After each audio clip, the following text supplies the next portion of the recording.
Hello, welcome to Adapt NCLEX, and today we'll be talking about L&D pharmacology, some few medications that you have to know for exams that they usually will ask you during labor and delivery. Expect to get questions from them. So I'll try to tell you what these medications are, the utility of them, and the likelihood questions that you're going to get.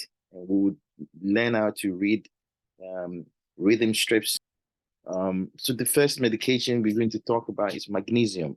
Magnesium is very, very notorious because it can be used in eclampsia, but at the same time, you can use it for, it can be used as a tocolytic used for preterm labor. When you give it to the patient, you have to monitor the contraction, how much contraction they having, and then you have to monitor the fetal heart rate. It's very, very important. And then you have to monitor the fetal movement and the variability. You also have to monitor the vitals because you don't want to overshoot how much magnesium they're getting at all. So those are the key that you have to check. Okay, you monitor vitals of the mother and the urine output, and that's where your question is going to come from mostly. The way I think of magnesium is it's like calcium. Okay, I just want to, this is the basis of the whole. When they give you a magnesium question, what do you think? So magnesium, if it's high, your symptoms, all of your symptoms, okay, is going to be low. And then when magnesium is low, all your symptoms is going to be high. It's the same thing like calcium. When your calcium level is low, everything is excitable. So everything is like up. Okay. But when your magnesium is high, it depresses, or it can depress your central nervous system. Uh, um, and then that's why you can use it in seizure, like, or you can use it in a pre-eclampsia, because in pre-eclampsia, you're trying to prevent seizure. So since you give them magnesium to raise the magnesium up, that will depresses the central nervous system. So high level of magnesium, you should expect symptoms to be lower, and low level of magnesium, you expect symptoms to be high, so that you don't have to memorize, because I don't like memorization, because the symptoms, you can memorize everything. But if you know the trend, you'll be able to pick an answer easily. So when you giving somebody magnesium, what do? You need to monitor their vitals. Like I said, monitor vitals. Okay. You monitor their vitals, and then you monitor their urine output. And then you have to check the deep tendon reflex and their level of consciousness. Those are the things you have to, these four things you have to monitor carefully. You can infuse this through a pump in a diluted form. So you have to infuse it so that you can monitor it. Infusion via a pump. So if they ask you, you don't have to give it through push IV. No, but you got to infuse it through pump so that you can regulate how much you're giving the patient. Because of the symptoms I told you, these four things, you have to monitor vitals, urine output, deep tendon reflex, and level of consciousness. They need a Foley so that you can measure how much urine output the patient is giving you. Okay, so it's very, very important. So they need indwelling catheter to monitor their urine output. When you stop this medication, these are the key, and this is what your examiner is going to focus on. So if their respiratory rate is less than 12, you stop. Okay, like I told you everything goes down when magnesium level is high. So this is what you can tell and see that the patient is having toxicity from it. So low respiratory rate, okay, altered level of consciousness is down, right? And then the magnesium level is like greater than 10, above 10, like 10 milligram per deciliter, you have to stop, because you're going through the IV infusion. You can monitor it, the level of consciousness, loss of consciousness, or if it goes down, or respiratory rate, and then the deep tendon reflex, you expect the level to go down. So low, down, deep tender reflex, that tell you the patient is getting toxicity from the magnesium, therefore you have to stop. If you see this and they ask you the question, a priority action, what do? You stop the magnesium and you give them what? Calcium gluconate. That's the antidote. So calcium gluconate. Give them calcium gluconate. This 1 gram is enough. You give them 1 gram of calcium gluconate, and that will take care of the whole thing. It will help with the signs and symptoms, and the patient will feel much better. You still have to watch for the baby. Remember, because it's toxic, you still have to look for the baby. So you look for signs of respiratory depression. Okay, day 2, their heart rate, respiratory will go down. They'll become hypotonia. Everything is going down. In terms of from the monitor, you can see the kid will become lethargic if they already been delivered. But these are the things you look for. You have to be careful when somebody is getting magnesium, and your question is going to be respiratory rate, loss of consciousness, deep tender reflex. So you're going to check all these things before you infuse the magnesium. The first thing you check is deep tender reflex and see whether it's up or low. You want to see whether the patient magnesium is already high or low. So this is the key fact you have to know about magnesium. Okay.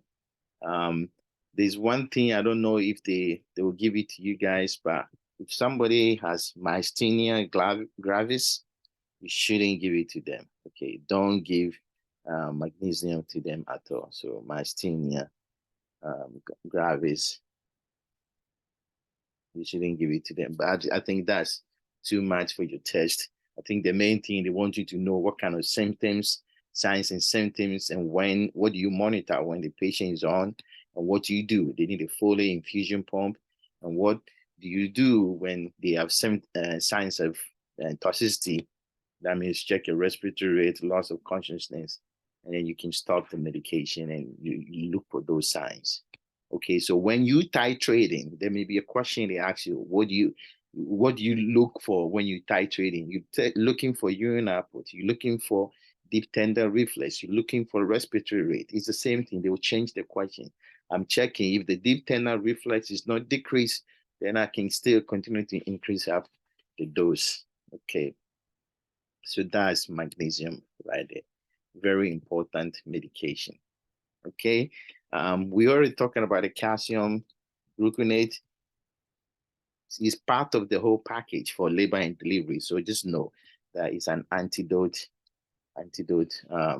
for magnesium. Basically, if patients have toxicity, and the dose, like I said, is 1 gram, you give it to them, and it has to be diluted. That's all I need to say about this medication. Just know it's an antidote and how much you give the patient. The other medication too is naloxone. People think this is not part of labor and delivery, but it's labor because sometimes the mommy come and they need pain medication, so you have to give them opiates. So it's an antidote. I know you guys already know antidote for opiate. Basically prevent respiratory depression. Okay, respiratory depression. That's their function. So we here prevent that so that the mother can breathe and help with the labor and delivery. They can also use it if the mommy is itchy from epidural. Okay, so if they give you a question and pruritus, okay, pruritus from epidural, that's what I will give to the mother. Okay, from epidural. Remember, when they give you epidural, it's opiate, so you can give them this medication, and that will prevent the itchiness from the mother. Of course, you still have to monitor them, see their respiratory efforts, and then follow them as they go along. The usual dose is like 0.4 milligram. I mean, it's very small dose, so 0.4 milligram is the appropriate dose that you usually give it to them. Okay, and that's all I want to say about this simple medication. There's another medication too that you can use, okay, steroids. Remember, sometimes when people will present in preterm labor, and we got to make sure we slow them down. We're going to make sure the baby is ready to be born. So you give this when the patient has preterm labor, and that is like 24 to 32 weeks. Very, very important. If the mommy come in, we want to make sure the baby lung is matured. It is very important that they have it. The reason why you give them is you want to prevent after birth respiratory distress syndrome, RDS, basically in the preterm infant. So the respiratory distress syndrome in the preterm, because when the lung is not matured, the baby get born as preterm, they go into respiratory distress. So this is what we're giving them. All he's doing is he's stimulating production and release of lung.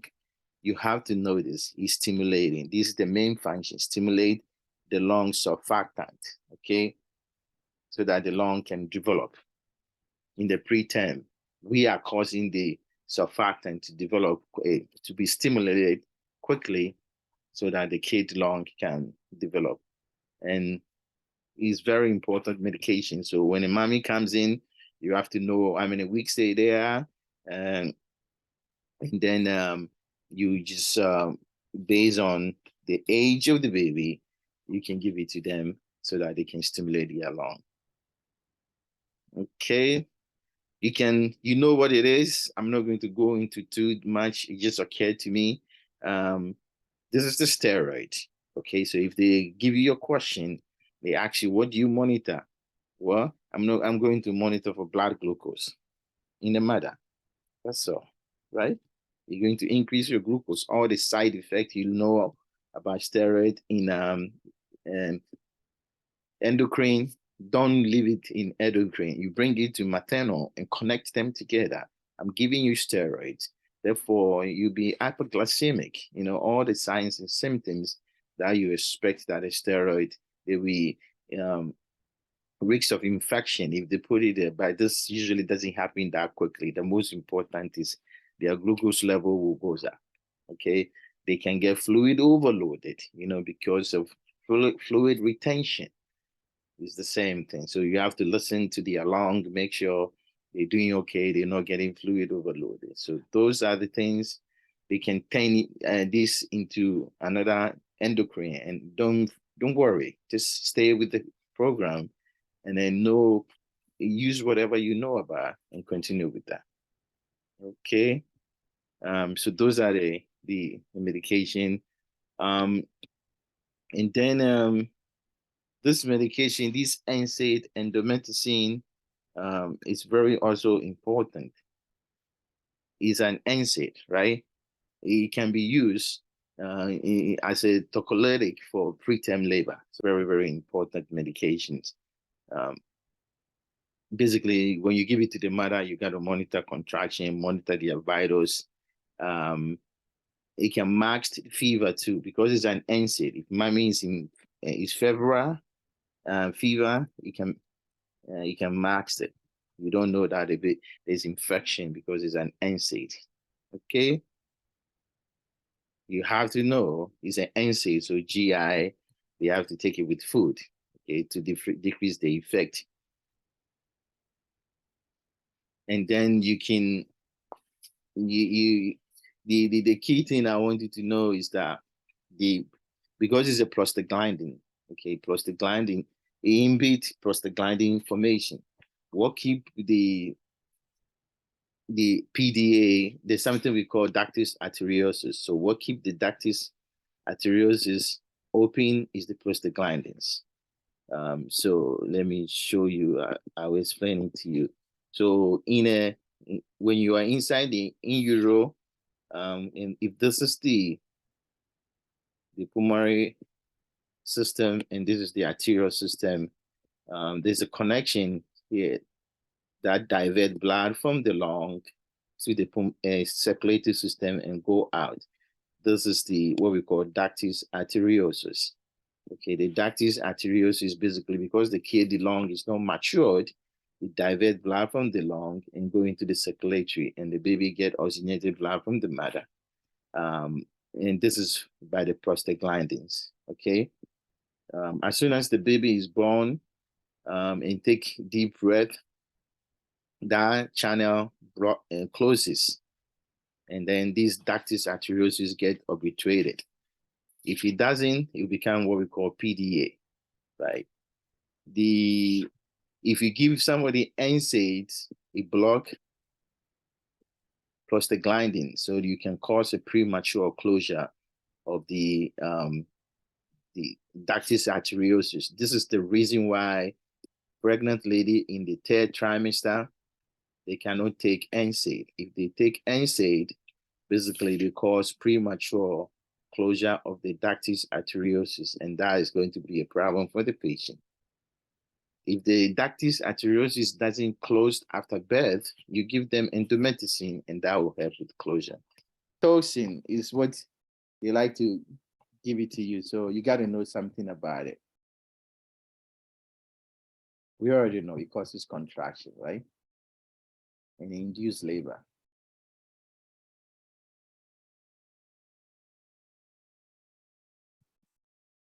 Well, that's the problem, right? Anything that induces labor in your test, pay attention. Anything that induces labor always going to cause hemorrhage because you can go overboard. So, and so you got to pay attention to that. Anything that induces labor causes deceleration. And when there's deceleration, well, what is the effect on the kid? Is bradycardia. So that's how you can keep on deducing some of the symptoms. You don't have to memorize it. So we contract, we induce labor. If you do it too much, patient can bleed. If you induce labor, too much contraction, we call deceleration, and the baby will not respond well. You will have bradycardia, right? If they having bradycardia, then it can lead to emergency C-section. So that's how you can you break down some of the symptoms from that. And if I'm causing the uterus to contract, it can become atonic. Like it would just like not do that, boggy. It relaxes, it get tired. So fatigue, basically. So fatigue. So when you see multiple choice question on a what do they call it? Select all that apply. Yeah, these are the way you can deduce some of the symptoms from that. Unfortunately, this is a key. I want you to pay attention in case they give it to you in your test. Oxytocin is ADH. It's a form of ADH. Right? And then what does ADH do? Hold on to water. If you hold on to water, what will happen? You get what? SIDH right away. Now we are in trouble. So all the symptoms of SIDH patient have, if you give them oxytocin, they will get the same thing, right? And therefore, watch for this one. Okay, I will watch for this one is number 1, pulmonary edema. So when you give it to them, these are all the things you have to worry, especially it's a form of ADH that can hold on to water. So water intoxication, and then they can have a pulmonary edema from that. The last one I want to talk about is this is what they test like, because they will give you somebody who's getting Pitocin and they ask you, what do you do? Look for 5 contraction. Okay, so 5 contraction over 10 minutes. It should not go more than that. If it does that, it's called tachysystole. Okay. Tachysystole. So when you see a strip, this is what you're looking for. I don't want to see more than 5 strips within the 10 minutes. That means the mother is contracting too much. Okay. So that's the problem.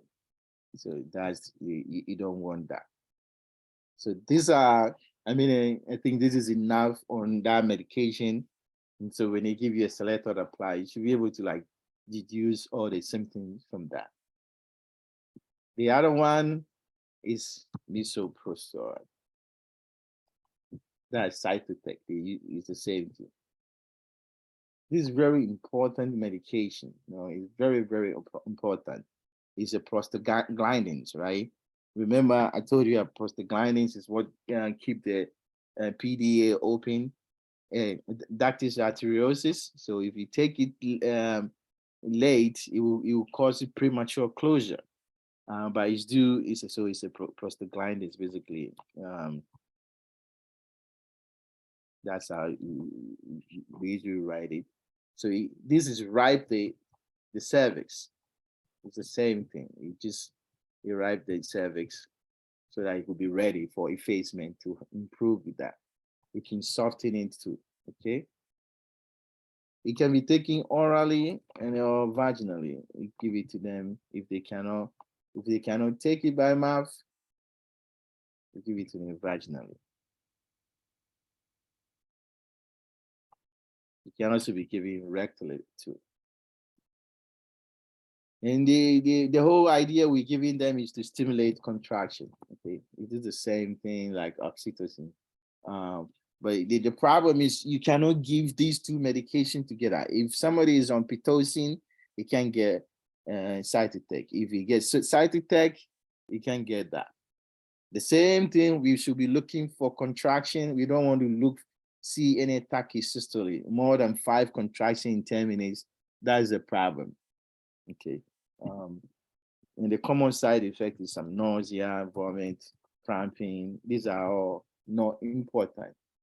The most important is they will flip the question into gastric ulcer. Okay, we use it if you're taking NSAID. If I'm taking NSAID and I really have to take NSAID for something else, they will give me Misoprostol so that it can protect me from getting gastric ulcer. So that is very, very important that you have to know. Like we don't like you to take NSAID if you're going to develop ulcer, but if you have to take it, we give you this Misoprostol to protect the lining, and so that you don't develop ulcer. Because of that, you take it with food. You take it with food basically. And guess what? It's abortogenic. It causes a contraction of the uterus. And so if there's something in your uterus, if you have a baby, you're going to deliver. Therefore, if you're on this medication, you got to wear a condom so that you don't get pregnant. And if the mommy get pregnant and they're taking it to protect ulceration, they need to stop right away. Otherwise, they will deliver the baby. You see, it's counterintuitive. We give it to you to help contraction, so fine. But some people also use it to prevent ulceration if you're taking NSAID. But then if you taking it to prevent ulceration, then I don't want you to get pregnant, because then if you get pregnant, the baby, you're going to abort the baby. And if you're already pregnant, then you got to stop it and take another medication to help with that. So that's those two medications. There's this medication that they give you to when you are in labor. Okay, when lady is in labor, they come in late, they're in labor, they have labor pain, and you want to give them medication for pain. Sometimes it's a problem. If you see a question like that, it's tricky. Okay, when the mother is contracting, okay, during peak of contraction, okay, at the peak of contraction, this is where blood flow to the placenta is the lowest. Decreased blood flow. This is like pathophysiology. You have to know this. This is the blood flow is the lowest. Once again, during contraction, uterine contraction, the time of decreased blood flow to the placenta, to the baby. That's why they decelerate. Those are some of the symptoms. They decelerate. Maybe because of that, the blood flow is the lowest over here. Therefore, if you want to give any medication that is very sedative, that can affect the kid, I'm going to give it at the peak of what? Contraction. I'm not going to give it to him here, because then you go to the baby get it and make the baby sedated. You want to give any narcotic, any sedative medication at the peak of contraction. That is the emphasis right there. Any other medication you want to give it so that it doesn't cross over the placenta, and the baby is going to get it. So that's the key.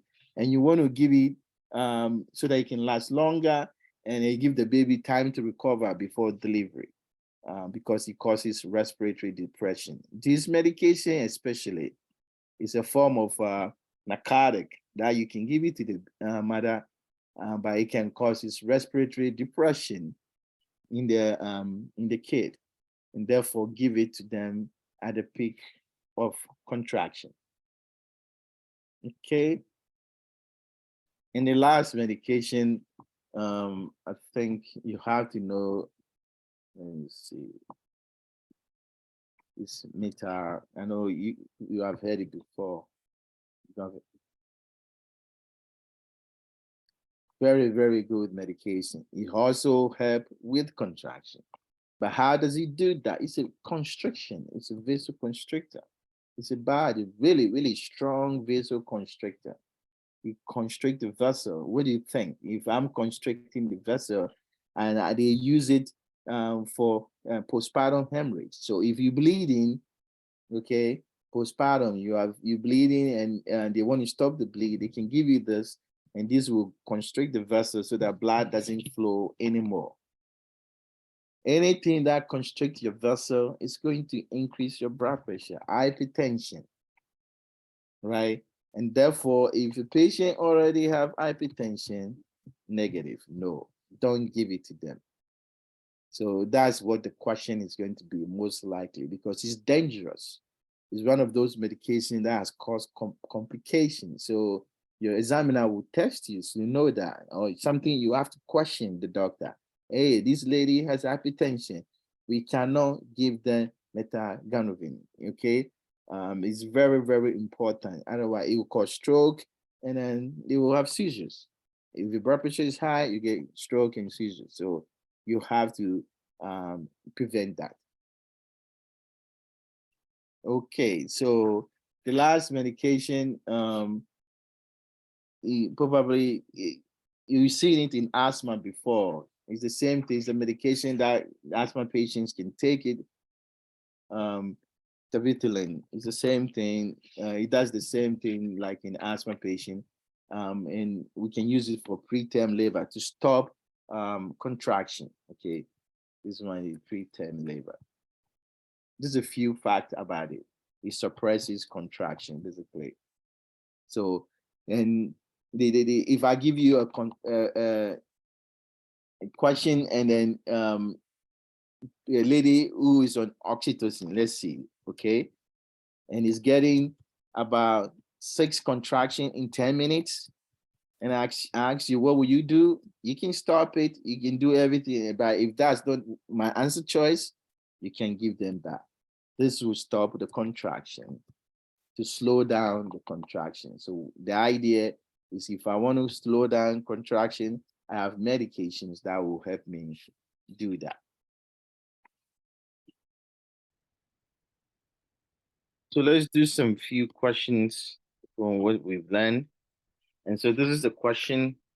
It's a SATA question. You know how we do the SATA, but it's an application level question. They give you a strip. So it said, we have a SATA here. What prescription the nurse should expect? The client is in labor receiving oxytocin. The nurse saw the rhythm strip below. So what is the nurse expect? So our ask is the select or apply our case. Patient is in labor, is receiving oxytocin, and this is the strip that is there. What is the buzzwords? Oxytocin strip. And we have to answer what the nurse should expect. Basically, this is how we do it. So we look at the strip. The best way to read the strip is to look at the base. The base is the mother contraction, and the top one is the baby. So this is the baby, this is the mom. There's certain things you have to know. This is the key for reading strips. There have to be 5 contractions in 10 minutes. So 5 contractions in 10 minutes. Those are the, so I'll just type them here. So that we can, these are the things. 5 contractions, 10 minutes. The contraction from one to another is at least 2 minutes.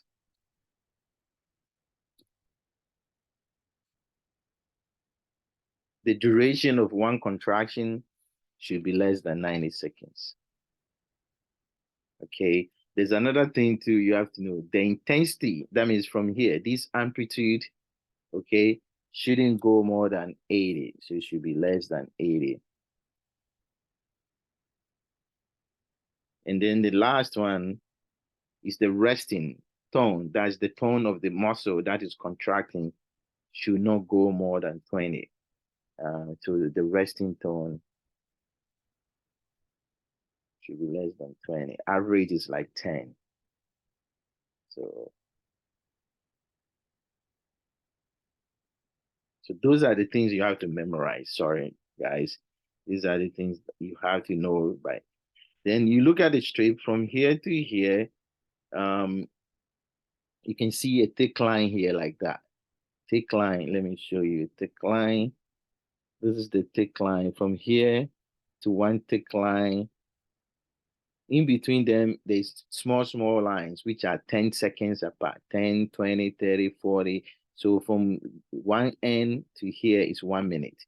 From here to here is 1 minute. And you can see this duration is almost, the duration is less than 90 seconds. That means you start from here and end, less than 90 seconds. The distance between the end of one contraction and the other should be at least 2 minutes. And you can see from here to here is 1 minute. This is another 1 minute. So this is almost 3 minutes. So this is good. So, or you can just look at how many, usually this is a 10-minute strip. How many contractions are in? There's 2 contractions. We have less than 5, so we're good. Then you look at a baby and you see what he's doing, what is happening during contraction. When he started contraction, nothing happened like that. At the peak of contraction, you probably accelerate a little bit, and when the contraction goes down, nothing happened to the baby heart. So there's no deceleration, and there's variability. It goes up. Its baseline is like maybe 140, and you go up and down by 20. So this is good. So based on this, this is like a normal. You have 2 contractions.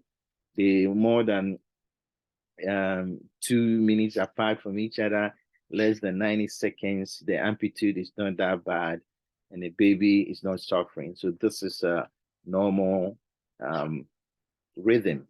If it's normal rhythm, then we have to answer the question, stop the infusion. Well, if it's normal, we're not going to do anything about it. Report to the MD immediately. This is normal. Turn the mother to the left lateral position. It's a normal rhythm. Continue to monitor the patient. That's good.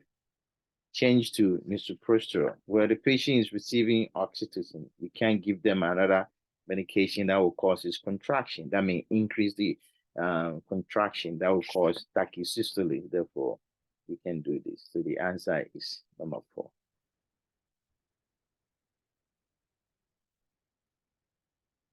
Now, let's go to the next one. So we have a client. So the same thing. We have a SATA question here. A client. Then we say what is being asked. Which of the following the nurse should monitor? So the nurse has to do something, monitor something. A client is receiving oxytocin and progressing well. So receiving it, progressing well. What should the nurse monitor? So the case, the ask is monitor something. In case we have to know something about oxytocin, and it's a select or apply. So they don't give you too much information. They said receiving oxytocin, Pitocin basically, and what should you monitor? Or they asking you to bring your contents. You know the side effect of Pitocin and things that it causes. And then you can use that to answer the question. You have to come up with your content and take it with you. So Pitocin causes contraction of the uterus. You should monitor for tachysystole. That means you're contracting too fast. So I would do that, right? Fluid overloaded. Pitocin is a form of ADH, and it causes water retention. So retention of water. If you retain water, you get fluid overloaded, and you have all the symptoms of fluid overloaded. So this is also good. Dry mucous membrane. No, it causes water retention. Therefore, this is wrong. Seizure. It doesn't lead to any seizure precaution. There's nothing about that I know about oxytocin that causes that. So it doesn't do that. Hypertension. If I'm retaining water, I get fluid overloaded, I'll get hypertension. So the nurse should monitor that. Urine ethylene. Yes, if our causes contraction of the uterus, it's a muscle, it get weak, and then it become bulgy, it can't contract anymore. Fetal bradycardia. Yes, if you continue to contract, it becomes tachysystole. It can cause placenta insufficiency. Basically, there's less. Remember, this is a key in case you see a question. During contraction, at the peak of contraction, the kid will not receive enough oxygen. So at the peak of contraction, that is where the kid has less blood flow to the placenta. So this, they can ask you, if you want to give any narcotic, you give it at the peak of contraction so that less blood is going to the kid. So all the narcotic go to the mother. So if you undergo too much contraction, the kid will have placenta insufficiency. One indication of placenta insufficiency is fetal bradycardia. So this is the right answer. Okay, guys, let's continue. And number 3, a client is receiving the same SATA question. Oxytocin and progressing well. Which of the following the nurse should ensure to avoid what complications? So SATA, you know the case, you know the acts, you know the buzzwords that you're supposed to pay attention to. Complication, and on oxytocin. So what should I look for? So basically, they're asking you what is the classic monitoring when somebody is having contraction. What are the things? If they get an infusion of oxytocin or pitocin, what should you pay attention to? I already told you guys. 5 contraction or less in 10 minutes. Yes, I want you guys to remember these numbers because it's very good. It's good. At least 2 minutes between each contraction. Yes. At most 90 seconds duration for each contraction. Yes. Right? Contraction intensity should not exceed 80. Yes. The resting tone should be at most 10. So this is wrong. The resting tone at most is the maximum is 20. Okay. The average is 10. So this is the average. So this is wrong. The average of resting tone is 10. At most is 20. So that's a wrong answer.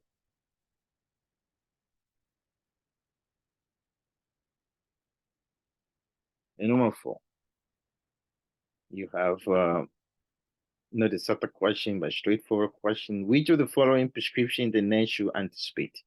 A client is in labor and urine contraction was noted to be what? 1 minute apart with 7 contraction in what?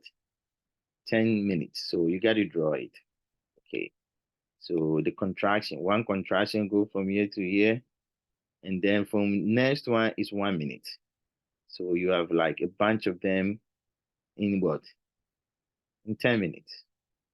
So here, the duration between the one to another should be what? 2 minutes at least. And then the number of contraction in 10 minutes should be 5. This one is 7 and one is 1. So that means we have what we call tachysystole.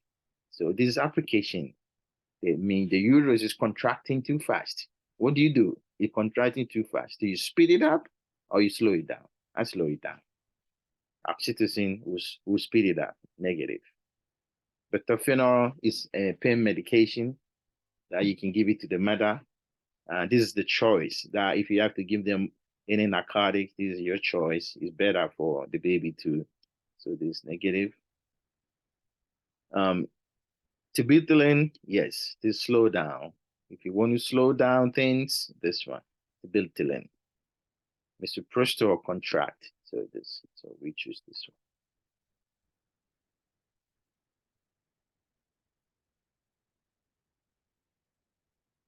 Next question. These are questions I just want you to guys to practice so that you get familiar with. It's a startup question. Which of the following will make the next question the prescription? Okay. A client is in labor and MD prescribed Methergine. This is really important medication. It's also used to induce labor, causes contraction. So you go through your process, ask, question something, case, Methergine, receiving it, buzzwords, question something, Methergine, okay? And then you rewrite is where you come up with the content. You know that this is used for what? To help with contraction, right? But it's very, very important medication that you got to be careful. It causes vasoconstriction. This is medication you have to know. Don't let that go away. It causes vasoconstriction. So you can use it in postpartum, okay? Postpartum hemorrhage. If somebody is bleeding, you can give the Methergine. It will stop the causes constriction, okay? The problem is what? What is going to happen? It's not good. It causes because it causes vasoconstriction, you can have hypertension. Therefore, the mother cannot have this, okay? If they have hypertension, okay, hypertension is bad. The rest is good. You're going to worsen the hypertension and you're going to get stroke. Therefore, this is anybody who have hypertension, this medication is contraindicated. So they cannot do that.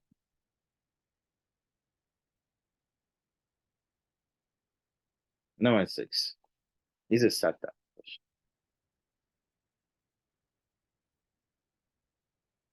Which of the following will make the next question this prescription? Okay. A client is in labor and MD prescribed Misoprostol. Yeah, right? Contracting. Which of the following will make the next question? They don't give you enough information, but if you look at the answers, you're trying to find side effects of a Misoprostol or what you need to know about it. Okay. So that's I need to know something about Misoprostol. First, I need to know that it's used for ripening and inducing labor, and therefore, and then I need to know that it can be used for GI ulcer, somebody to prevent NSAID-induced ulceration. But there's complications associated with it that you need to know specifically for OB. So, prior C-section, yes, you should question this because then when you have C-section before, you can have a scar. And then so if I give you something that will stimulate you, it can cause uterine rupture. So you should worry about this. 4 contraction in 10 minutes. Well, it's less than 5 contraction in 10 minutes, so this is fine. Pitocin, you're getting Pitocin, so you're getting something that will make you contract, another medication that will make you contract where you can cause urine rupture. Therefore, you should question this. Hypertension, no, we're dealing with contraction. And magnesium, no. Why did I put here? Magnesium antacid. This is very important. You need to know. If you're taking Misoprostol for NSAID related ulceration, you cannot take magnesium antacid. You have to take calcium antacid because it prevents absorption. It prevents the absorption of the misoprostol. In labor, you can give this medication rectally, vaginally, and PO. So if they're taking it by mouth, I can go to the rectum or vagina directly and deliver it to the where I need it to work. So this one is wrong. So the answers are 1 and 3. And finally, these are practice questions I try to you guys try. We have a strip again. Which of the following is appropriate action for the strip below? Select or apply. The client is in labor. So the same thing, you count. How many? 3 in 10 seconds. So we have check. Good, 3 count. Even you can see from here to here, it's less than 90 seconds. Good. And from here to here, it's more than 2 minutes. So that's good. Then you look what is happening to the kid. When contraction starts, kid heart rate start go down, and the depression mixed with the apex of contraction. As soon as the contraction go down, the baby heart rate come back. The same thing. Here it goes down and comes up. So this is what early deceleration. So your VCHOP tell you that this is head compression. Therefore, you know what to do. I will change the mother position. No need for C-section. No need for vaginal exams. 15 liters too much. There's no placenta insufficiency. And I don't need to stop this or give them this medication. Terbutaline, you know what it is. So I don't know, this doesn't apply. This is good. Early deceleration, just change position, head compression, help with everything. Therefore, this is good. So this is the end of it. Thank you guys for watching. And I hope you enjoy. I hope you learned something. OB is a little bit interesting topic, but I hope you get something from it. If you've not subscribed, please subscribe. Leave comments because the comments usually help with the growth of the channel. So leave comments so that I can know what you're thinking. And I'll see you later. Keep charging as always. Thank you very much.